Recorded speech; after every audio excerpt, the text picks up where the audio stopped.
विमल नेगी जी के परिवार के कहने पे जो एफआईआर की है आनंद फानन में, उसमें एक अधिकारी का तो नाम लिख दिया जो डायरेक्टर हैं देशराज, लेकिन दूसरे की जगह लिख दिया प्रबंध निदेशक। एफआईआर रात को हुई, उस समय तक तो प्रबंध निदेशक नए आ गए थे, तो वो तो उन्होंने कहा था नाम लिखने को। तो क्या कारण है कि अधिकारियों को बचाने का प्रयास कर रहे हैं। ऊंचे इतने बड़े अधिकारी इसमें जिनके नाम आ रहे हों, तो इसलिए सीबीआई से निष्पक्ष जांच होनी चाहिए। आज इसीलिए हम सब ने काम रोको प्रस्ताव जो है वो नियम 67 में दिया था, और इसलिए दिया था क्योंकि शुरू से ही ये एचपीपीसीएल जो है विवादों के घेरे में रहा है, और एक पत्र बम भी निकला था जिसमें कई अधिकारियों के नाम थे।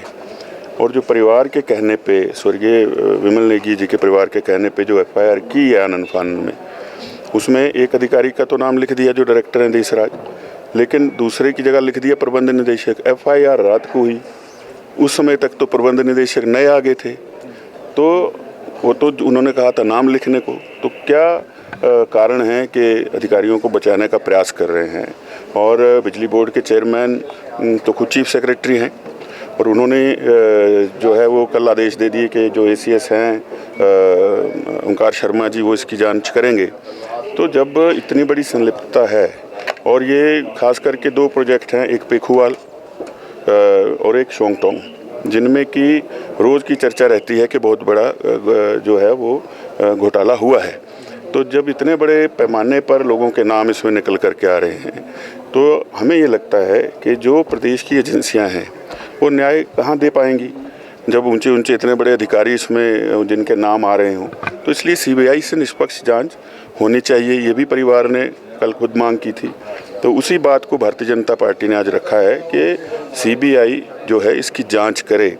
और कई बातें चर्चा में रही इसमें कि कई लोगों को फॉर्च्यूनर भेंट कर दी गई, कई लोगों को इनोवा भेंट कर दी गई। वो कौन लोग हैं, और जब ये बॉडी रिकवर हुई है तो उसकी क्या पूरी वीडियोग्राफी हुई है। उनके पास कोई कागज़ तो नहीं था, कोई नोट तो नहीं उन्होंने छोड़ा है। और वहाँ जब उनको हॉस्पिटल लेके गए हैं तो वहाँ कुछ अधिकारी वहाँ भी पहुँच गए। तो क्या कारण रहे कि इस तरह की जो है वो जल्दबाजी करने का प्रयास किया गया।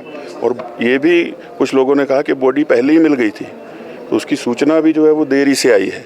तो इन सारे कारणों को देखते हुए हमारा ये मानना है कि सीबीआई की इसमें पूरी जांच होनी चाहिए, ताकि सच का सच जो है वो सामने आ जाए। अधिकारी को क्या बचा? देखिए, वो तो लगता ही है कि जिस प्रकार से एफआईआर में नाम न देना, तो ये बचाने का ही प्रयास है। और ये एचपीपीसीएल जो है पिछले बजट में कहा था मुख्यमंत्री जी ने कि शिमला को डीकंजेस्ट करेंगे, कुछ दफ्तरों को बाहर भेजेंगे। सबसे पहला दफ्तर इसका नाम था, किसी प्राइवेट बिल्डिंग में भेज रहे थे।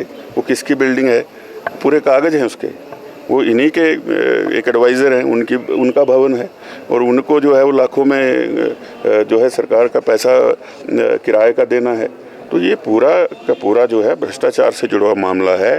वो व्यक्ति विमल नेगी जिन्होंने समझौता नहीं किया, लगातार दबाव उन पर बनाया गया। ऐसी एक और एक्शन है, वो 5 दिन की छुट्टी गए, साइन नहीं कर रहे थे, छुट्टी पर चले गए, तो उनका मेडिकल बिठा दिया और आगे प्रमोशन ना हो पाए ऐसी चीज़ें उसमें लिख दी। तो ऐसे हालात में जो है ये एचपीपीसीएल काम कर रहा है, जहाँ पर जो है पूरा भ्रष्टाचार का अड्डा बना हुआ है।